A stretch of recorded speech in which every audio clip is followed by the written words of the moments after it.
Hola chicos, ¿cómo están? Hoy continuamos con el tema número 2, enlace covalente. A ver, ¿qué aprendizaje se espera terminando la sesión? Diferenciar entre un enlace iónico y enlace covalente, reconocer los compuestos covalentes, determinando si sus enlaces son polares o apolares, o normales o dativos. Describir, ¿no?, el criterio de formación de los enlaces metálicos, o sea, cómo se forman los enlaces metálicos. Bueno, empecemos ahora con el enlace covalente. Miren, hasta el momento estamos estudiando los enlaces químicos. Esos enlaces químicos son las fuerzas que mantienen unidos a los átomos, moléculas, iones, ¿correcto?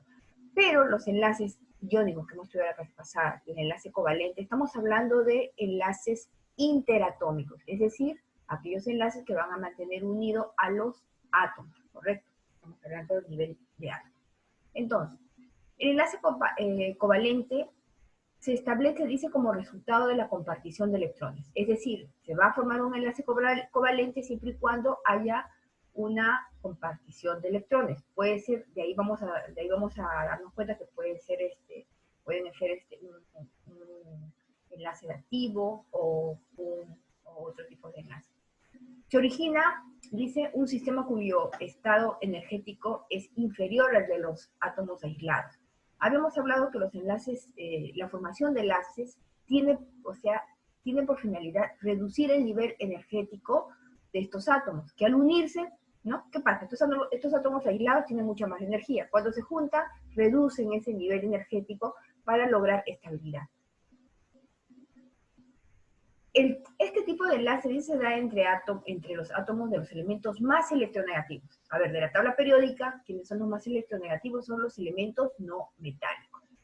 Acá tenemos, por ejemplo, a dos átomos de hidrógeno que tienen un electrón de valencia, ¿no? ¿Qué pasa? Cada átomo de hidrógeno va a compartir un electrón y es lo que se va a formar el par enlazante. Este par enlazante es, cada átomo de hidrógeno ha aportado su electrón. Es por eso que acá hay una compartición de electrones y esto es un enlace covalente. Recuerden, el enlace covalente está formado entre elementos no metálicos. Aunque hay unas excepciones que por ahí al final vamos a describir. Entonces, tenemos acá, esta es la estructura de Lewis, ¿no? Como al final, cómo queda el hidrógeno, ¿no? El hidrógeno queda con sus dos electrones. Esa configuración, ¿a qué se parece? A la de un gas noble. ¿Cuál gas noble es? Es el helio. El helio es el que tiene dos electrones. Acuérdense que todos los electrones aspiran a tener la configuración, ¿no?, de los gases nobles, porque esos son los gases más felices, los más estables, ¿no? Aspiran a tener, pues, sus 8 electrones en el último nivel. Miren, acá con el agua igual, dos átomos de hidrógeno, elementos no metálicos con el hidrógeno, se unen, ambos, el hidrógeno y el oxígeno, se forman su enlace, cada uno aporta su electrón, y tenemos esta estructura, ¿no? El cual acá notamos que el oxígeno forma, pues, el par enlazante con el hidrógeno, y con el otro hidrógeno también tenemos un par enlazante, y tiene dos pares no enlazantes solitarios, ¿no? Y el oxígeno logra completar sus 8 electrones, y el hidrógeno logra completar, o sea, completa sus 2 electrones, se parece, ¿no?, a su homólogo, el helio, ¿no? Logra la configuración del helio, por eso se vuelve estable. Y el oxígeno logra la configuración de los gases nobles, que son sus 8 electrones en la capa de valencia. Ahora, estos tipos de enlace pueden ser enlaces covalentes normales o pueden ser reactivos. Ahora vamos a ver cuáles son los normales. Los normales se refiere, estos de acá, miren, todos estos son normales. ¿Por qué? Porque cada uno de los átomos está poniendo, o sea, colaborando con su electrón, ¿no? Cada uno pone su parte. Entonces, cuando cada átomo aporta un electrón para formar el enlace, estamos hablando de un enlace normal. Los enlaces pueden ser, estos enlaces pueden ser apolares. ¿Qué quiere decir apolares? Donde la diferencia de electronegatividad es cero. Por ejemplo, enlaces apolares cuando se juntan dos átomos de cloro, cloro, ambos tienen la misma electronegatividad, entonces la diferencia es cero, ¿no? Entonces acá hemos formado una molécula apolar, ¿correcto? En cambio, ¿qué pasa cuando la diferencia de electronegatividad es diferente de cero. Ahí vamos a tener a moléculas o a moléculas polares, ¿no? Como en este caso, vamos a tener a enlaces polares, disculpen, enlaces polares. Acá tenemos, por ejemplo, al hidrógeno y al yodo. El yodo es un elemento mucho más electronegativo que el hidrógeno. Por lo tanto, este hidrógeno va a formar esta, digamos, esta carga parcial negativa y el hidrógeno la carga parcial positiva. Pues esto va a generar un momento dipolar, una fuerza que va a tender para el yodo, porque el yodo es el que tiene más, el que tiene la fuerza y el que va, digamos, tratar de jalar los electrones del hidrógeno, ¿ya? O sea, va a haber una fuerza que va a ser a favor del yodo. Entonces, este tipo de enlaces son los que llamamos enlaces polares. Entonces acá tenemos, igualito se representa al igual que un enlace apolar, tiene la misma representación. Acá el yodo, con a pesar de ser más electronegativo, cumple, pues, ¿no? Y completa sus 8 electrones de valencia, y el hidrógeno sus 2 electrones, para que se parezca, ¿no? Para que tenga igual, se parezca al helio. A ver, acá tenemos algunos ejemplos de estos enlaces, de los enlaces que decimos enlaces normales, ¿no? Normales, ¿por qué?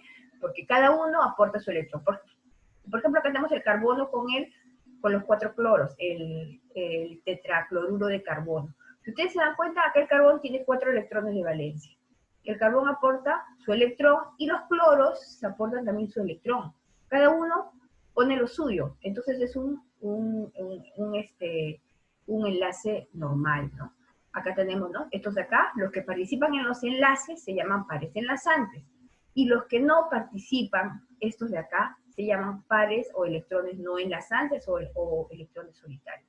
Igual tenemos acá con el metano. Miren, acá tenemos el metano, por ejemplo, cómo forma esta estructura. Miren, acá los 4 electrones de valencia con el calcio, más los electrones de valencia con el hidrógeno, forma sus 4 pares enlazantes, ¿no? Esta es la forma de representar según Lewis. Acá tenemos, por ejemplo, caso clásico del amoníaco. El amoníaco tiene, el nitrógeno tiene 5 electrones de valencia, de los cuales con 3 forma los enlaces, en este caso con el hidrógeno, y tiene un par no enlazante. Justo este par no enlazante es lo que les da, lo que lo vuelve a estas moléculas polares, ¿ya? Lo que lo vuelve polares. Entonces acá tenemos el amoníaco, tenemos el tetracloruro de carbono y tenemos el metano. Entonces ya saben cuáles son los pares enlazantes, son los electrones que participan en los enlaces. Los no enlazantes o solitarios son los que no participan, ¿no?, en la formación de los enlaces. Todos estos son ejemplos de enlaces normales. Cada uno está aportando lo suyo, ¿ya? Otra cosa, estos enlaces también son enlaces, a ver, el enlace hidrógeno-carbono es un enlace covalente polar o apolar. El carbono tiene 2,55 de electronegatividad y el nitrógeno tiene 3,04. Hay una diferencia de electronegatividades, ¿no? Entonces, cada uno de estos enlaces es un enlace polar, porque hay diferencia de electronegatividad. Pero, sin embargo, esta molécula, por la geometría molecular que tiene, se va a convertir en una sustancia polar. Pero ahorita nosotros estamos analizando qué enlace es polar y qué enlace es apolar. Estos enlaces, acá igualito, nitrógeno-hidrógeno, también es un enlace polar, porque hay diferencia de electronegatividades. El nitrógeno tiene 3,14 o 3,04 y el hidrógeno tiene 2,20. Hay diferencia de electronegatividades. Entonces, cada uno de estos enlaces son polares. Igualito pasa con el cloro y el carbono. El cloro, ¿cuánto tiene electronegatividad? 3,16. Y el carbono tiene 3,04. Es ligera la diferencia, pero igual se considera un enlace polar. Cada uno de estos enlaces que va a formar el cloro con el carbono con el cloro van a ser enlaces polares. Ahora, también vamos a hablar de los enlaces simples, dobles y triples. Todos con respecto a los enlaces normales. Cada átomo va a aportar su electrón. Primero, vamos a tener este ejemplo, por ejemplo, el flúor, ¿no? El flúor, cuando se junta con otro flúor, cada uno aporta su electrón y forma un enlace simple, que le decimos, ¿no? Este es un enlace simple, esta es la forma también de representarlo. ¿Qué pasa? Acá tenemos digamos, una estructura general cuando se juntan dos átomos para formar un enlace simple. A pone su electrón, B pone su electrón, por eso este es un enlace normal, ¿no? Covalente normal. Entonces, cuando tenemos los enlaces simples, en todos los enlaces simples, vamos a tener un enlace tipo sigma. Vamos a ver ahora cuando tenemos enlaces dobles. Mira, por ejemplo, el oxígeno, ¿no? El oxígeno con el oxígeno. Esto se junta para formar la famosa molécula de oxígeno, esa que respiramos, que está en el medio ambiente. Forman dos enlaces, miren. ¿Para qué? Para que cada uno complete su octeto, porque acá tiene, a ver, 2, 4, 6, 8. 8 átomos tiene el oxígeno y este oxígeno también tiene 2, 4, 6, 8. Forman los dos, este tipo de estructura para que ambos tengan sus 8 electrones. Entonces, esta es su representación. Pero sin embargo, acá tenemos dos enlaces. ¿Qué pasa? De que estos dos enlaces lo vamos a representar de esta manera. Cada átomo participa con su electrón. Se han formado dos enlaces o pares enlazantes y B también participa con su electrón. Entonces se forman dos enlaces. Uno va a ser del tipo sigma, que es el enlace más estable, ¿ya? Y el otro va a ser el enlace tipo pi. Este enlace es un poco, pues, es más inestable. Y por último tenemos cuando se forma el triple enlace, caso de las moléculas de nitrógeno, ¿no? Los nitrógenos se forman el triple enlace para que el nitrógeno pueda completar su octeto. Si ustedes se dan cuenta, acá el nitrógeno tiene 2, 4, 6, 8 electrones. Este de acá y este de acá también tiene 2, 4, 6, 8 electrones. Ambos completan su octeto formando su triple enlace. Entonces ellos van a tener una estructura general, tengo una molécula A, un átomo A y un átomo B, cada uno va a aportar su electrón para formar el triple enlace y vamos a tener enlaces normales, ¿no? Porque cada uno está aportando. Pero cuando ese triple enlace van a haber un enlace sigma y dos enlaces pi. Siempre es así. Acuérdense que en todo enlace simple siempre está el enlace sigma. En el enlace doble, un enlace sigma y un enlace pi. Y en el enlace triple, un enlace sigma y dos enlaces pi. Otra cosita más que quería recalcar acá. Cuando se forman este tipo de dobles enlaces, va a haber una energía de ionización. ¿Qué pasa cuando estos enlaces, en realidad cuando se forman ya dos enlaces, esta energía va a aumentar, y como la energía aumenta, la longitud del enlace va a disminuir. Esto es inversamente proporcional, como le digo, a la energía. Acá tiene tres enlaces, la energía va a ser mucho más entre la molécula A y B, se va a unir a la molécula A y B, pero sin embargo se va a cortar la longitud del enlace entre A y B. Conforme tenga, por ejemplo, este enlace va a ser mucho más largo que este triple enlace. ¿Por qué? Porque este de acá va a tener menos energía que esta molécula A y B. Ahora vamos a hablar del otro caso, el enlace covalente, coordinado o dativo, de dar. Uno de los átomos es el que se pone los dos electrones y el otro pues lo comparte nada más sin poner nada. ¿Ya? Entonces, solo uno de los átomos aporta el par de electrones enlazantes. Por ejemplo, acá tenemos, miren, acá tenemos el trifluoruro de boro. ¿Qué pasa? Ellos ya han completado ¿no? sus enlaces. Acá cada flúor tiene sus 8 electrones, y él también sus 8 electrones. Esta es una de las excepciones de la regla del octeto, porque el boro solamente logra tener 6 electrones, ¿no? Entonces, acá hay una molécula, o un átomo, disculpen, de flúor, que ha completado su octeto, aceptando un electrón. Entonces, este anión se une acá al átomo como este flúor cede sus electrones para formar un enlace con el boro, y se obtiene la siguiente estructura, miren. Se acopla, el flúor se acopla, pero el enlace dativo lo representamos de esta manera. ¿Qué quiere decir? De que el boro está cediendo los dos electrones para formar el enlace. Disculpen, el flúor está cediendo los dos electrones para formar el enlace con el boro. Siempre cuando hay un enlace dativo, lo vamos a representar de esta manera. Otro ejemplo, acá tenemos el amoníaco. El amoníaco, ya saben que el nitrógeno tiene 5 electrones de valencia. Con 3 forman los enlaces y tiene un par no enlazante o un par solitario. ¿qué pasa con este catión, con este hidrógeno, ¿no? Este hidrógeno se acopla a esta molécula, pero ¿quién es el que aporta los dos electrones? El que aporta los dos electrones es el nitrógeno. Entonces, la estructura se va a representar de la siguiente manera. Este hidrógeno se acopla a la molécula del amoníaco, pero ¿quién es el que cede los electrones? Es el nitrógeno, por eso que la flechita va de nitrógeno a hidrógeno. Formamos lo que llamamos el amonio, ¿no? Propiedades de los compuestos covalentes. A condiciones normales pueden ser sólidos, líquidos y gaseosos. Generalmente tienen bajo punto de fusión y ebullición. ¿Se acuerdan que era punto de fusión? Cuando pasaba del estado sólido al estado líquido. Generalmente sus soluciones no conducen la electricidad y su variación, la variación de electronegatividades va a estar entre 0 y 1,7. Aunque en algunos textos colocan 1,9, pero en general es 1,7.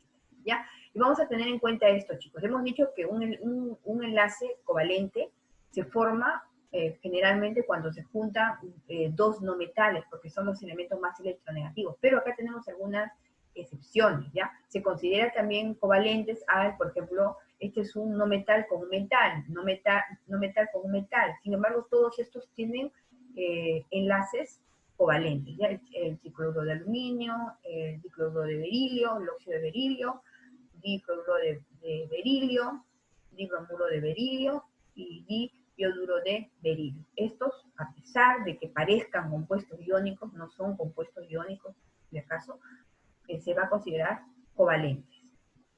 Enlace metálico. Bueno, ya hemos dicho en la clase pasada que los enlaces iónicos se caracterizaban porque había una transferencia de electrones. O sea, para que se forme esa fuerza electrostática, tenía que formarse un anión y un catión. Esa diferencia, esa diferencia de carga positiva y carga negativa va a hacer que estos átomos se junten, ¿correcto?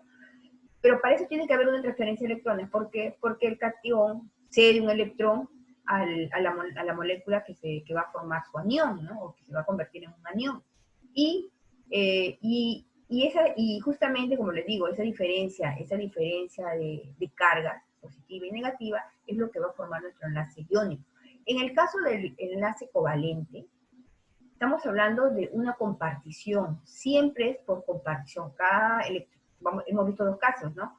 Una compartición normal, cuando cada átomo pone lo suyo, ¿no? Su átomo, su electrón y su electrón, y la otra que es activa, cuando uno de ellos nomás es el que aporta para compartir.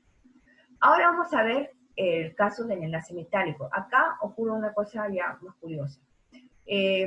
Cuando se van a juntar, generalmente esto se va a dar entre elementos del mismo, o átomos del mismo elemento. Por ejemplo, ¿no? Ustedes tienen una cadenita de plata. Esta cadenita de plata es la unión de muchos átomos de plata que se han unido mediante ¿qué? Mediante este enlace metálico. ¿Y cómo se forma este enlace metálico? Lo que pasa es que cuando se juntan estos átomos de plata, digamos, pongamos un ejemplo, estos liberan su electrón de valencia. Todos liberan su electrón de valencia. ¿Y qué pasa? Sus electrones de valencia forman un mar de electrones. Y ese mar de electrones están nadando ahí. Ya cuando esos átomos liberaron su electrón de valencia, se convierten en cationes. Y los cationes están nadando y a la vez van formando estructuras cristalinas, ¿ya? Estructuras cristalinas. Que es lo que le da esa consistencia sólida que ustedes, ¿no? que tienen los metales. Entonces, la fuerza de atracción electrostática, porque ojo, se forma esta fuerza de atracción entre los cationes y los electrones que están, decimos, deslocalizados. ¿Ya? ¿Qué quiere decir deslocalizados? Libres, o sea que estos electrones están libres ahí deambulando por doquier alrededor de estos cationes. Entonces, esta fuerza electrostática dice entre los cationes metálicos de un metal o de una aleación con el mar de electrones de valencia que se encuentra deslocalizado. Yo les dije, cada átomo libera sus electrones, se convierte en cationes y después se va a formar una fuerza, ¿no? Se va a crear una fuerza de atracción electrostática entre estos cationes y esos electrones deslocalizados, que es lo que va a formar el enlace metálico. Entonces, se da entre elementos de electronegatividades muy bajas, ¿no? Bajas o muy parecidas, en este caso los metales. Bueno, en realidad sí también, pues si estamos hablando de átomos del mismo elemento, van a tener la misma electronegatividad y generalmente va a ser cero. Acá tenemos, miren, las estructuras que se forman. Cada una de estas esferitas que dicen más son los cationes que se han formado. Cada uno de estos átomos metálicos ha cedido sus electrones de valencia, por eso que se han cargado positivamente. Y justamente esa carga positiva los va a traer con los electrones delocalizados que tienen carga negativa, y es lo que va a formar estas estructuras, ¿ya? Entonces, acuérdense, estos puntitos rojos son los electrones libres, ¿no? De los otros átomos. Esto en realidad, estos electrones puede pertenecer a cualquiera de estos átomos. No tienen un dueño porque están libres, nadando. Por eso decimos forma el mar de electrones. Acuérdense de que estos de acá son los iones metálicos, en este caso los cationes. Características, ¿no? Están formados por átomos del mismo elemento metálico que se unen entre sí, formando redes, ¿no? Redes cristalinas. Los electrones que tienen en su último nivel se liberan para cumplir su objeto, pues esa es la idea. La nube de electrones es la causante de que los metales sean buenos conductores del calor y la electricidad. Ustedes saben que los metales son buenos conductores del calor y la electricidad. Bueno, chicos, hasta ahí llegamos con la parte teórica.